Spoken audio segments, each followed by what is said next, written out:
umurii isaaniitu hin geenye jedha kun immoo. Hin geenye arguu hin geenye karaa gabaabaa. Thank you. Warri arguu hin geenye suni warra fuudhamanii jiranidha moo warra hin fuudhamin jiranidha? Mee isa fuudhu hayyee warran geensan warran arginsan isa fuudhu hayyee akka isa yaa obboleessa ayyaata quraanaa kana irratti lakki ingilish ofi hadiis ma taarabii ingilish ma ofi hin jiru kun isa obsi ha inglishaan wajju isa fuudhu hayyee obsi mee agafeto fuudhaa jedhaa miti wantichi warra hiikuu waa'ee warra hiikuuti miti kennaa ta'a. Obsi ha ingilish ma karaa dhaabda mee isatti aandareejii qofa jettee waa'ee hiikuuti miti Hamza si'a tokko mee akkuma nama taasise. Waa'ee hiikuuti miti. Osoon fuudhinii qaba. Osoon fuudhinii qaba. Bara hiikiin sinjee ingilish kana gaffit ati bara amma aandareeji yaangi aandareeji godhee suuraan sun kan inni ibsatti kennaa jiru Hamza waa'ee warra fuudhamee hiikuudhaa miti. Waa'ee warra fuudhamee hiikuudhaa akkam hadhalees haganaa ittiin dhufiniis warra silaa osooniif garaan godhatiniif jaarsaa wajji dabees. Suuraan sun kan inni haasaa jiru waa'ee hiikumoo hiikuu miti. Waamee qalaal waamee kana beektaa warra osoon dhaliin kaa jaarsaa walitti dhufee dabees keessa jira takka jayi. Kun amma dhaluu waliin qabatu. Warri heerumee garaa godhatee eega dhaltee booda. Osoon heerumiin jaarsaa walitti dhufu Hamza. Osoon fuudhiin jaarsaa walitti dhufu. Barsi galaan jiru dubartoota inni irraa haasawaa jiru warra heerumee jaarsaan adda bee takka laal takka jayi. Ta uumamaan ittiin dhufin lama gonkumaa tan heerumin jechuudha. Lama jayi qabadhu tagartee mi dhaltee dhalumsa boodaan isin lakkaawwachuu qabdu sadi jayi waan sadeen kana ijoon dubbii amma si galtee bara ingilish gadi hin finnee bara maal qofalte underage qofa qabatte young age bichaa qabatte maanaan maaltu tiyaanaa jettee gaafatu qabde ingilish akkasii bara waa'ee eddaa ji'a sadii turuutii jira kan dubbataa jiru. Waa'ee eddaa ji'a sadii turuutii jira. Ishiin heerumtee erga gaafa hiikamtu ji'a sadii turuu qabdi. Ishiin laguu hin argin daa'ima amma fakkeenya ingiliffasaa yoo ta'e for young age jedheetu 3 months jedhe periodiin ishiin iddaadha erga hiikamte booda ishiin heerumin sababii umrii ishii xiqqaase sana ishii sanaa fi ji'a sadii kennuufin sinirra jiraata. Kan heerumtee kan laguu periodiin ittiin dhufne akkamitti ji'a sadii kannitaaf naa deebisi. Fuudhaa rakaa fuudhee keekoo ishii bira tursiisuufi. Dhagahi nama ji'a sadii nama laal underage fuutee haa jennu. Erga tursiisee daa'ima fuudhee yoo hiike ji'a sadii kennuuf irra jiraataa jira. Obsa laguun ittiin dhufu garuu ati fuute. Maaliif ji'a sadii kannitaaf maal lakkaawwatti namni kun ifi fuutu underage ittiin dhufu maal lakkaawwatti kana naa deebisi.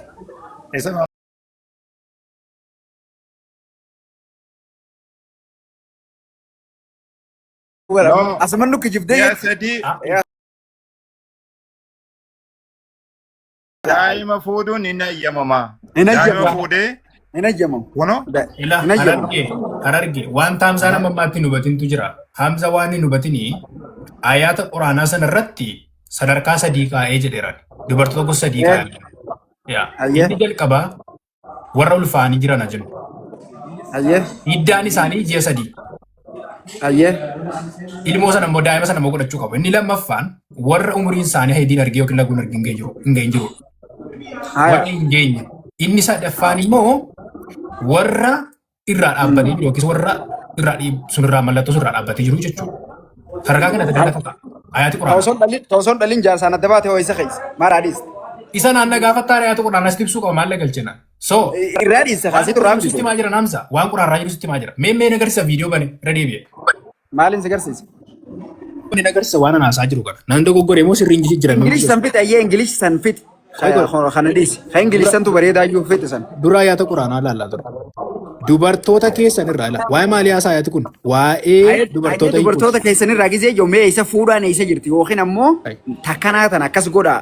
Tana fuudhaa tan akkas godhaa jechuun mee akka isaa mee agarsiisa ayyee fiti. Kun waa'ee dubartoota hiikuuti boo.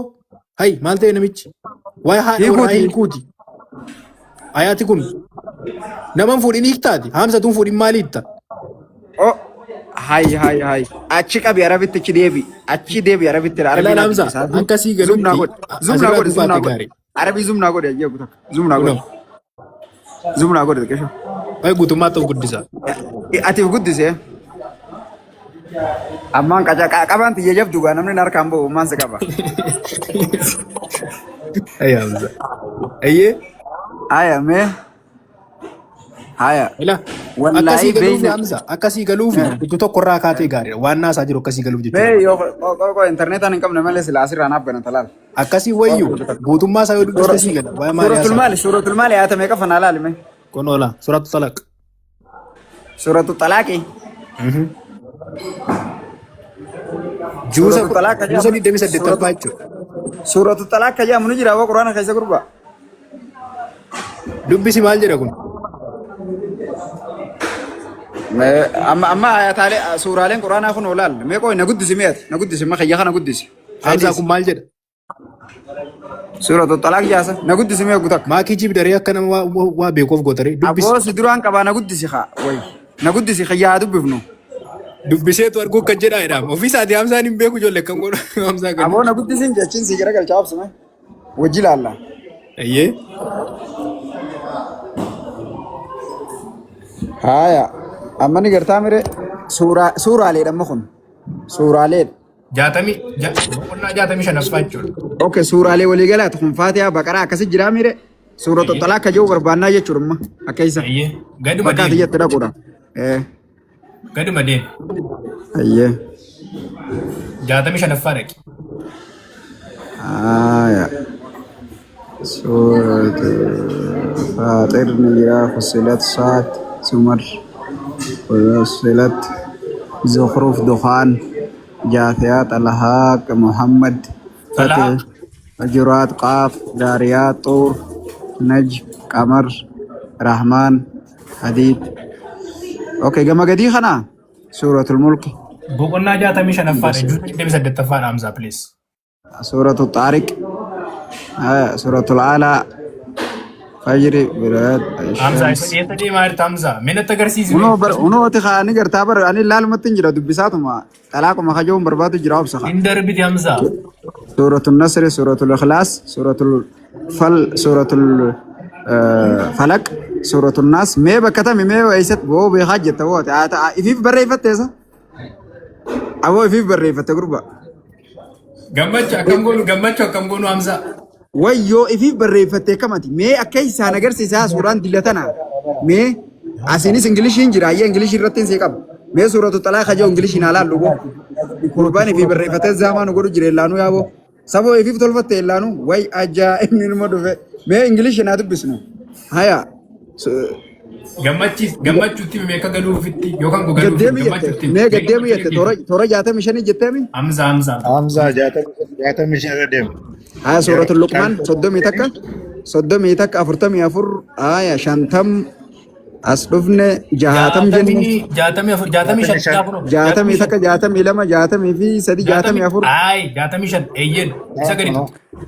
wayyaa duuba 65 haya الطلاق هي سورة الميغا أما آيات ميغا فيد Suuraa maaliiti maqaan isaa Hamza? Suuraa maaliiti? هيا آيات ميغا فهنا Suuraa maaliiti maqaan isaa Hamza? سورة الطلاق هي Amma من أركي دي بربادو انتوري دي لا اسم Siifaaraadha Hamza مدرسة wanti kun nan beeka. Hamza siifaaraadha wanti kun nan beeka. مالتو عرايا Ayaati quraanaa siifaaraadha nan beeka Hamza. إيش آيات ميغا فا آيات ميغا فا سورة الطلاق هي Mee 60 tokkorraa kaasiitii dubbisi hanga afurii akkasii galutti waa'ee maaliif kan naasaa jiru? Waa'ee dubartoota hiikoo kaasaa jiru jira waa'ee hiikuu سورة الطلاق آيات ميغا فا بسمة Ayaata 4 dubbisime Hamza. آيات عفر آيات نفر وإذا سر النبي إلى بعض أزواجه وإذا سر النبي إلى بعض أزواجه حديثا فلما نبات به وأظهره الله عليه عرف بعضه وعرف عن بعض فلما نبأها به قالت من أنباك هذا قال نبأني العليم الخبير أكز يا أني أفرفان هايا صدفانو هايا إن تتوبا إلى الله فقد صغت قلوبكما وإن تظاهر عليه فإن الله هو مولاه وجبريل وصالح المؤمنين والملائكة بعد ذلك ظهيرا جاء إني أفرفان عسى ربه إن طلقكن أن يبدله أزواجا غير منكن مسلمات مؤمنات قانتات تائبات عابدات سائحات ثابتات وأبكارا جاء سبو أبو يسجر تذكر باونية تجت وي أجائب للمر في ها آيات الرفا ما حمزة آيات الرفا ما جرى هنو قاسفين دبسو جرى خافرفا وي قرأوا تنجرو مهي كرقو دي حمزة وي أجائب للمر في سبو آيات ما تقرأت خنا وخبرات يدير لال سورة الطلاق أيه جاءت من شنفة آيات ما يكفيت آيات أفرفيت تنقل لكم سفر يا حمزة قرآن دبسو تنجرو دوبري هاي مي حمزة lakkoofsa tokkorraa kaasiitii tokkoon dubbisii. Haya bismillahirrahmanirrahim irraasii qara'u akkasii beeyta. Hiikarra bismillahirrahmanirrahim suuratu talaaq kun olaala sirra laale arabiidha Allah. suuratu talaaq. يا أيها النبي إذا طلقتم النساء فطلقوهن لعدتهن وأحصوا العدة واتقوا الله ربكم لا تخرجوهن من بيوتهن ولا يخرجن إلا أن يأتين بفاحشة مبينة خنبر جارتو لي نبي محمد قف مليته جنلالتو إيه خن وكز جابر يا أيها النبي يا لال يا أيها النبي يا نبيك إذا طلقتم النساء هجود برتوتا هيته فطلقوهن إسيه لعدتهن وعصون سيقلت من لكوس جزء إسين بلساجة كمريف دبنا سنة هي خجان واتقوا الله ربكم ربي خسداد ربي خيسن سداد جان لا تخرجوهن من يسر رامباسين جان إيجي تيو يجو من بيوتهن من يسر رامباسيني ولا يخرجن إلا أن يأتين بفاحشة مبينة يو خمن الرابع ستاتي هو إسين نما بدي إرتي أرجوك أبدا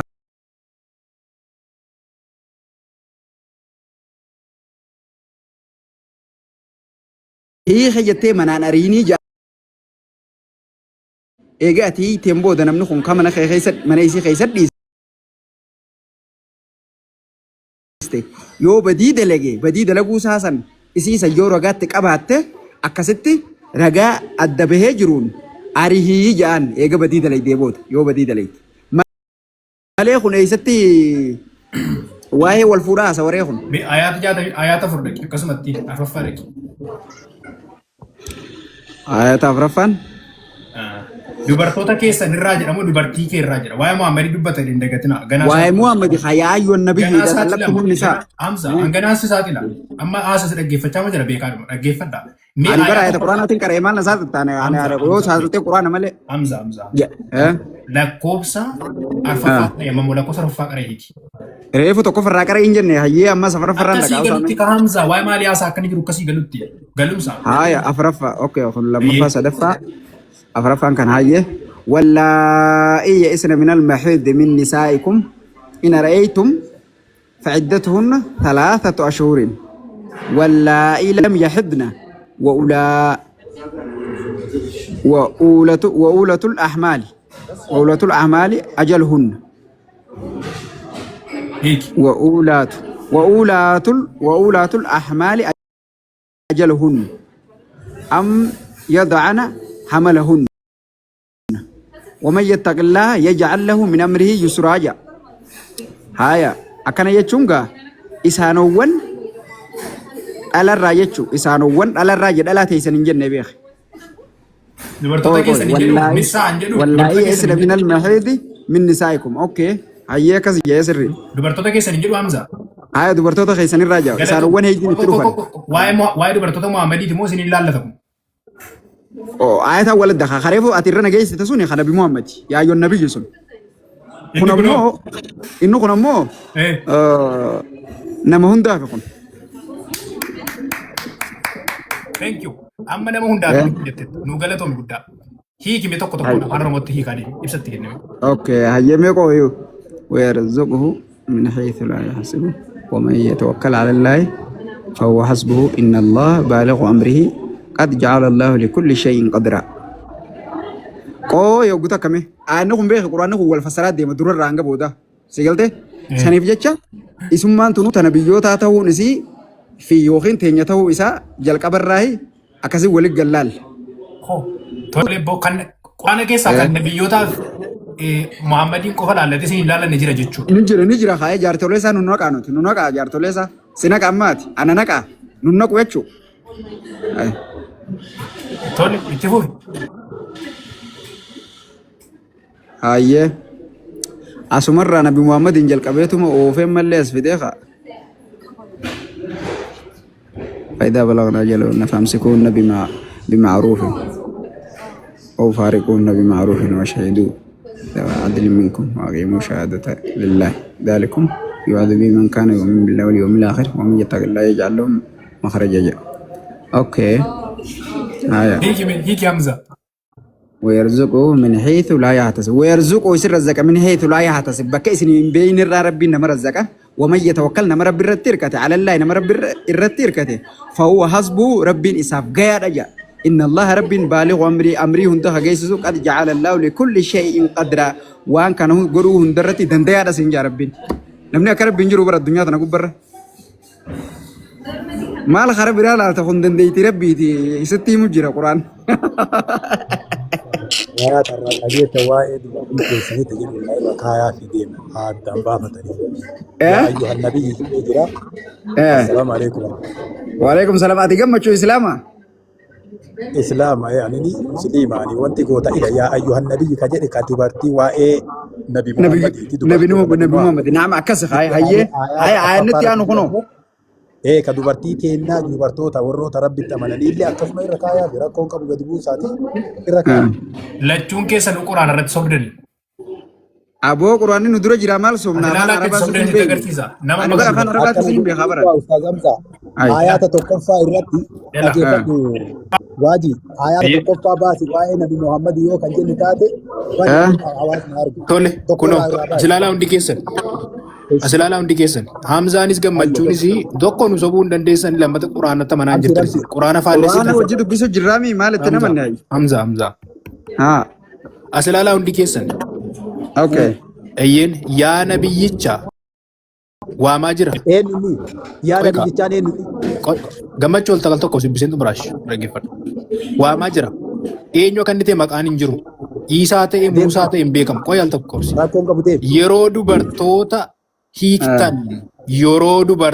hiiktan yeroo hiiktu hin jedhu utuu waa'ee dubartoota Muhammadii ta'e yeroo dubartoota hiiktu jedha kuni isinitti darbaa jira ergaan kun qoy gammachuu tokko Hanummaan jalqabaatu moo? Eeyyen ilaala hamsaa akkamitti beektaa? Qoyee waasni gammachuu tokko waasni galcha. Eenyutti dubbatamaa jira? Muhammadiitti dubbatama jettanii amantu sin kun Muhammad isirra kan jiru tokko sin jettu sin duukaa deema malee. Yaada biyyicha jedhee eeyyen ayata tokko fa'a okay hayyatti ofaa yaayyoon nabiyyu hayyurraa jalqabdee eeyyen sirri yaada biyyicha jedhee waameetti dubbataa jira miti. Hayyee yeroo dubartoota hiiktu hiiktan akeekaa jira. Nabiyyiin bar jecha kabajaa kan namaaf maal taate akka waraabsi aadaa achi keessatti. Allaanis Muhammadiin isin jedhee waama.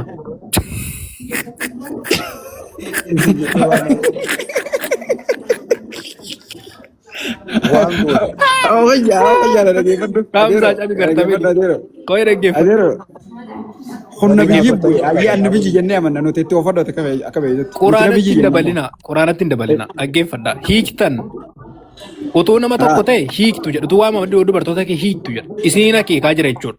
Ajaja jalqaba laali yaa ayyuhan nabiyyiin eenyu nama nabiyyiin nabi Muhammad malee ati nabiyyiin taata hayi. Hamzaa keenya akka inni isinitti mutti ajaji kun isatti kenname inni immoo isinitti maa jira Hamzaa kana walii gallaamaniifatti. Ila ani Muhammad ya ayyuhan nabiyyu jeen yaa ergamticha rabbi idhaa xallaqtumun nisaa hogguu dhalaa hiitu jeeni ballaan faxalliquuhunna isii no hiiktuun jedhu hiiktan jedha Hamzaan jallisin please iddaa isaaniitiin isaan maal godhaa hiika iddaa isaaniitiin isaan hiika isinitti akeekaa jiran mallee iddaas lakka'a rabbi gooftaa keessan Reefu iddaan lakkaa jechuudha. Lakkoofsa sinyannaan diddeemi lakkaa jechuudha. Iddaan lakkoofsa jechuun maarreejii uummata jaan lakkaa'amu ji'a sadii jechuudha malee kan Hamza lakkoofsa jirtu isati haayidiitti deebistu miti kaa ji'a sadii isa lakkaa'amu sana malee asii achi. Eshi rabbii gooftaa keessanis ta'ee sodaadha. Yoo gochaa fokkataa ifaa ta'een dhufan malee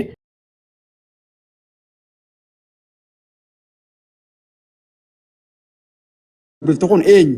akka yaata kanaatti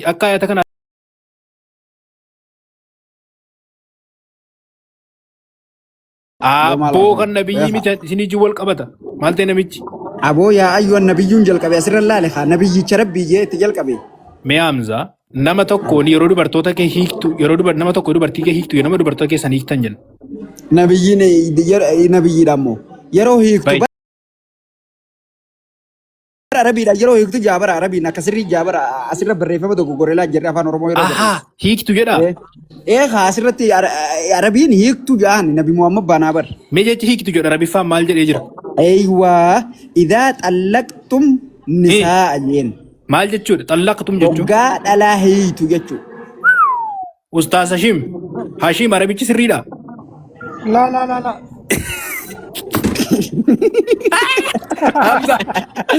Hashim kami. Hashim Arabii fasii caalaatti nyaatee jira laan. Kami. Okay, missionary khajoo kana. Eeyyen waliin haasaa. Missionary afaan Arabaan beektaati. Ops. Izaa xallaqtumun nisaa jechuun yeroo hiiktu jechuudha.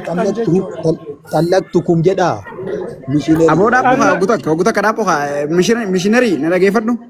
Ati Arabiin beektaa? Amma waa'ee Arabii beekuu dhiisuu kiyyaa miti. Izaa xallaqtumun nisaa. Haya akkana jechuudha. Wagga hiiktu jechuu osoo hin taane wagga hiiktan jechuudha. Eessatti hiiktanii mee bakka tamitti kasi? Ayatuma jalqabaa kanarra dubbise Habiibi. Wagga hiiktun jedhu. Qoy. Ayanni kun nabiyyi Muhammad baana uummata baana. Dalgaan qaraatee. Obs.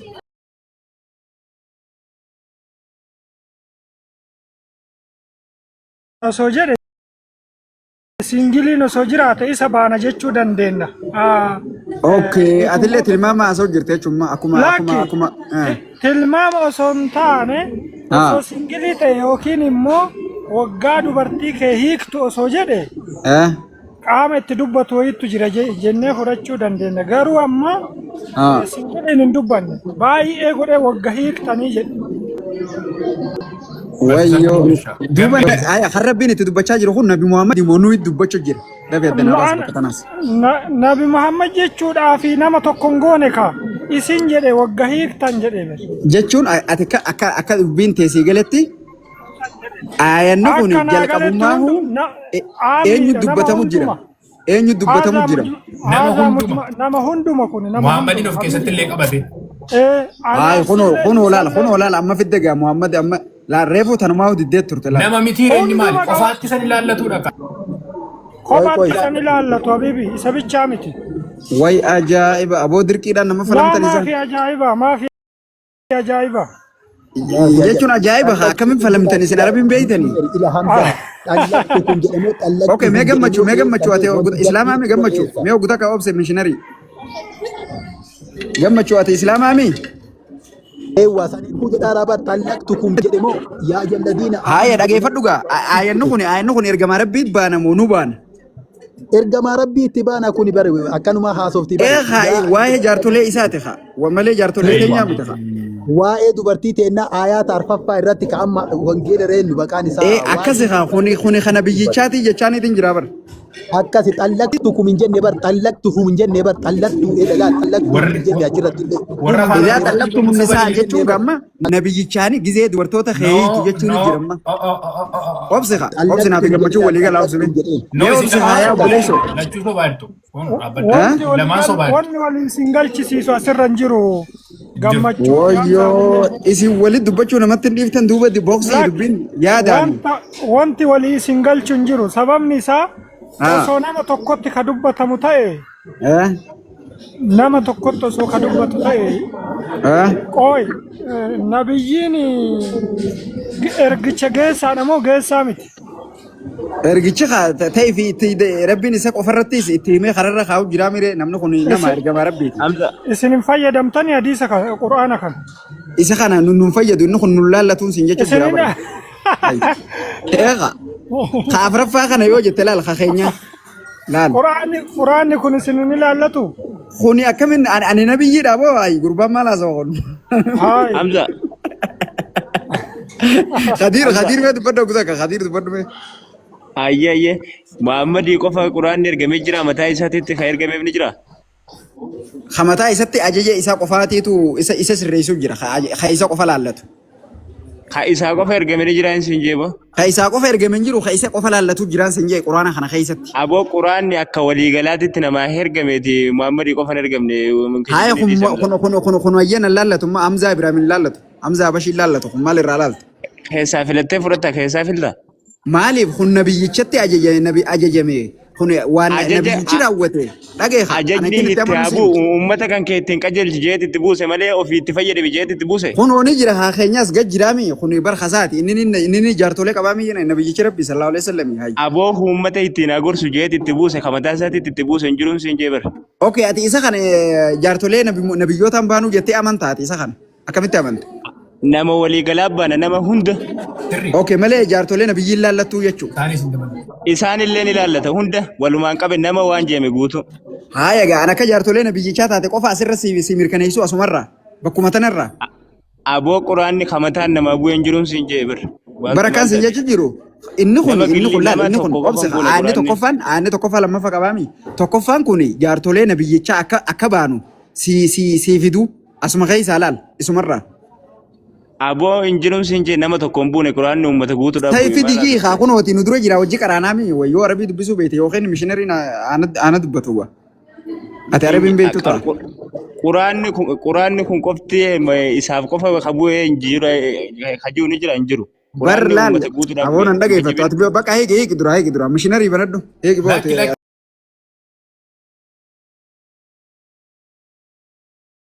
Takka arabii kana dubbisi jinayyee ayyi. Eeha hin beeku bara kun maan beeku bara. Yaa ayyuhan nabiyyu yoo jedhellee yoo maqaa nabiyyi yaamellee bar nabiyyi ergaati itti kenname uummatatti akka geessuuf itti kennameemi. Jala kanatti dabaasa haa jaartichi deebi'ee jaartii maqaa dhawe jaartolee isaa tanaafin arabiin beektu sin jaa. Jaartolee isaa eenyu maqaa dhawe. Honoo dhageeffadhu gaamma. Amma laalaati. Mishinariin arabii dubbisuu beekuun silaa na wajjaa isa irra wayyaati uumaan beektu duruun arge. Nama na rabsin ka Hamza please homaan beektu namaan hin jedhin Hamza. Arabiin bana arabiin beekonni ni beekta arabii yoo arabii beekta Hamza. Namni waan beekne namni waa dubbisuu hin beekne takka jala deemuun sirriidha moo sirrii miti? Obsa haa takka. Tanaafin sirriidha moo sirrii miti naayimi. Aboodhaa qofa tanaafin nu na dhageeffadhu haa tanni harkaa qabnu tana qabeetiin harkaa qabanii. Nama waa dubbisuu hin beekne jala deemuun sirriidha moo sirrii miti? Laal waan hin qabee harkaa qabu tanatti haa walii gallu. Walii galluuti nama dubbisuu hin beektu jettemi. Laal obsa laal. Dubbisuu beekuun ati nabiyyi taatee miti ati nama inni irraa raapoo haa booti wayi. Siifi namni tokko. Akka gooliin si galu beektami. Musliim Bukaarii irratti kodhaa. Obsa ati nabiyyi rabbiiti miti. Irra gooliin si gala. Dhagayi ati nabiyyi rabbiiti miti raapoo haa dubbisuu wallaaltus nabiyyi si hin jenna amma. Akkamitti dubbisuu waan beekne ati nama wallaaladhaa jala deemamuu hin qabdumi. Obsi hamma an dubbisuun hin beeka laal akkana jalaal. Laal akkamni beektaan akkin itti amanu. Waliif falmoo osoo hin taane waa dubbisnee walitti ragaa wal biraa qabnu. Amma ati goggoitu falamu jirti. Laal ani Ingilishis dubbisuun hin beeka hiika Ingilishiitiin hin beeka. Arabiis dubbisuun hin beeka hiika Arabiin hin beeka. Akkasuma afaan Oromootti dubbisuun hin beeka ergaa isaatis hin beeka. Alhamdulillah. Isaaf bu'ee kajuuf nama qaana ati ammoo Arabii qofa dubbisuun beektu Ingilishillee dubbisuu beektu Arabiin beektu Arabii tana naa dubbisaa usiin siin jechuun jira. Aboo Hamza Muhammad kajuun jiru achirra hin kijibdaatillee kijiba Muhammad nabiyyi jira nabiyyi unoola yaa ayyuhan nabiyyu. Nabiyyi jechuun isa qofa. Nabiyyi jechuun isa qofa. Ibrahim illee Nabi Muhammad irratti haasa'u jira. Quraanni Nabi Muhammad irra bu'ee mi? Nabiyyi Muhammad keenya irra bu'ee mi Nabi Muhammad bar Quraanni kan Nabi Muhammad irra bu'ee. Ayyee Muhammad kajuu jecha san qofa fidi ayyee hin kijibiniiti.